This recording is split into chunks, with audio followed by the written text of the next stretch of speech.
राजमाता पुण्यश्लोक अहिल्यादेवी होळकर यांच्या 300व्या जन्मशताब्दी निमित्तानं आजपासून 4 दिवस गोदावरी ते नर्मदा जलयात्रा काढण्यात आली आहे। या यात्रेचा शुभारंभ त्र्यंबकेश्वर येथून राज्याचे मुख्यमंत्री देवेंद्र फडणवीस यांच्या प्रमुख उपस्थितीत झालाय। यात्रेचा शुभारंभ करता त्र्यंबकेश्वर येथील कुशावर्तास आकर्षक अशी फुलांची सजावट करण्यात आली आहे। यावेळी मुख्यमंत्री देवेंद्र फडणवीस, राज्याचे जलसंपदा मंत्री राधाकृष्ण विखे पाटील यांच्या हस्ते गोदामातेची आरती करण्यात आली आहे। दरम्यान मुख्यमंत्री फडणवीस यांनी माध्यमांशी संवाद साधताना या कार्यक्रमाच्या माध्यमातून नद्यांचं महत्त्व विशद करणार असल्याचं सांगितलंय।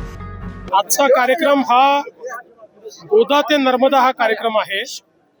पुण्यश्लोक अहिल्यादेवी होळकर ज्यांनी अखिल हिंदुस्थानामध्ये हिंदूंच्या देवस्थानाचं पुनरुज्जीवन केलं, घाटांचं पुनरुज्जीवन केलं, त्यांची 300वी शताब्दी चाललेली आहे।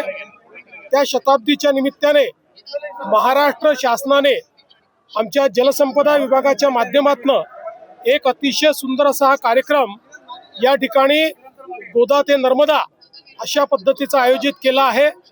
या कार्यक्रमाच्या माध्यमातून एकीकडे आपलं जे काही आपल्या नद्यांचं महत्त्व आहे ते महत्त्व आपण विशद करणार आहोत।